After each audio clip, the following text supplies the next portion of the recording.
let's get into this review because I noticed a couple of things in this episode. This season is going to be funny because it's like, in the beginning, we don't really know what's going to happen. But as things start to unfold, you know, different things of different people's personality starts coming out and different things are revealed. Okay.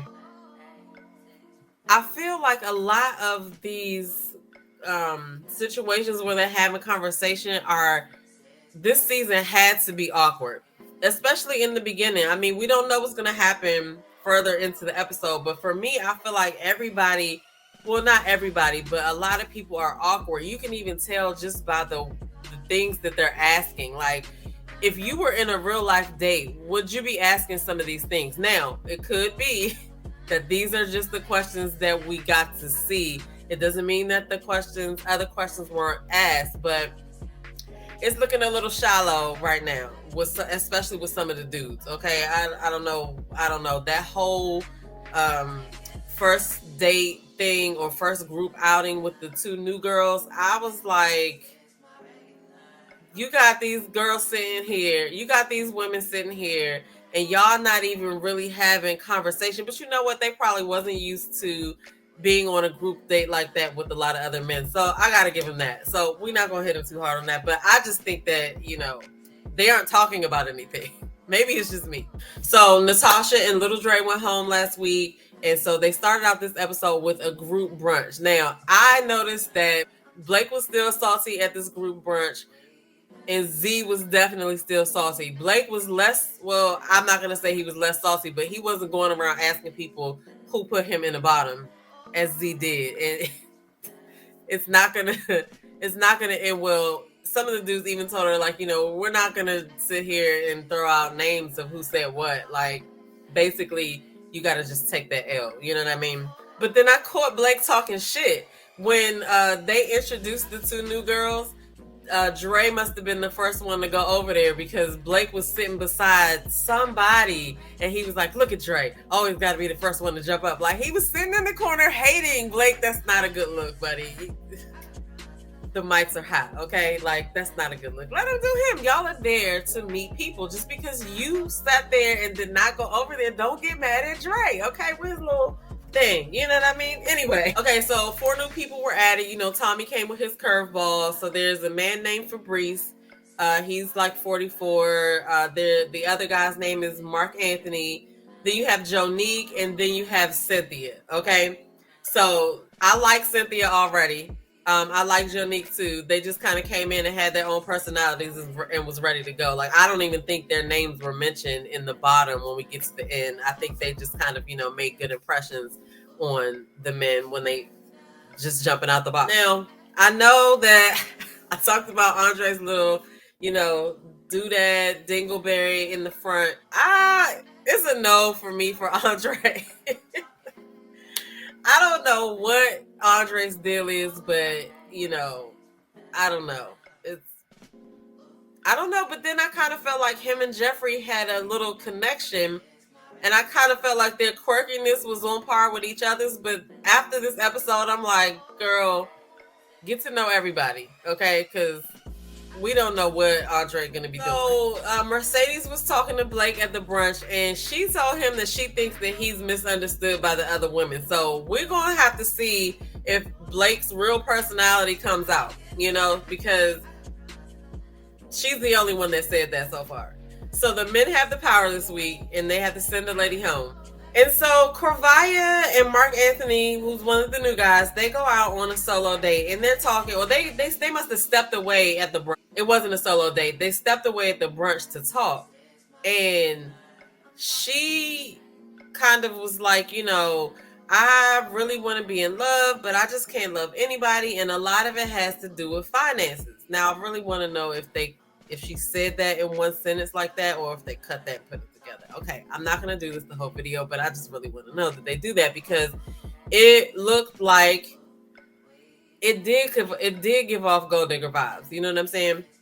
Which, I mean, if that's how you roll, that's how you roll. But I think this was like a communication alert for me. Like, he was just, kind of there trying to get to know the women there. He'd only been there. He only just got there, And I feel like, I feel like that would have been off-putting to anybody, you know what I mean? So I don't know. But if that's how she is and she is okay with being like that, she is going to be able to weed out the ones that aren't willing to pay, because it does look like it's a couple of people there that would pay. You know what I mean? But we'll get into that as the season goes on. So they had the fellas had a group date after the brunch with the two new ladies. And I hate this because Cynthia arrives first, and then Jonique has to come late. Like, I hate when they do that. Like, they should have both been able to get there together. Why she got to be the last one to come? I feel like that was the wrong situation to have staggered arrivals on. Just my opinion. So then Marcia and Tony have a solo date, which went really good for them. And Z and Blake had a solo date, which they both look awkward to me. Like, that date was just no chemistry. They both probably was wondering when it was going to be over. Like, it was absolutely no connection. But Blake kept saying that she was nervous, but he also looks uncomfortable to me as well. Like, even when I think there was a clip of him sitting there talking to Cynthia, and he was like, I don't know if it was Cynthia or not, but it was somebody that he was talking to, and he was like, I don't know what I'm going to do with you. Maybe it was Sue-Ann. I don't know what I'm going to do with you. I don't know what I'm going to do with you. But his body language, he wasn't even facing the person he was talking to. He was like totally just uncomfortable. So I don't know what the deal is with Blake. But like I said in the beginning, we're going to see how Blake do. Okay. So then the ladies have a group date with the two new guys, Fabrice and Mark Anthony. Okay. And Fabrice is it's clear what he's looking for. You know what I mean? He's putting it all out there on the table, what his expectations are. Nobody should be surprised, okay? Didn't look like Jeffrey was feeling him, but it looked like Mercedes and Mark Anthony may have made a little connection or whatever. You know what I mean? Because he wants to be a pilot and she's a flight attendant, and they had some other things in common. And so that looked like it might be a little something starting right there. But I don't know. Fabrice was creeping me out, just to be honest. So they meet for the first gentleman's lounge, and it seems like the dudes are liking the new ladies. When they talked about who the guys were feeling, it seems like Mercedes' name came up a lot, Morgan's name came up a lot, Blake said Sue-Ann, and Jeffrey's name came up. So when they talked about who they weren't feeling, Kervia's name came up a lot, Z's name came up a lot, Jeffrey's name came up, and somebody did say Jonique. Yeah, somebody did say Jonique, but I think it was like one person. But Fabrice was like, he don't like Jeffrey because she's too conservative or whatever.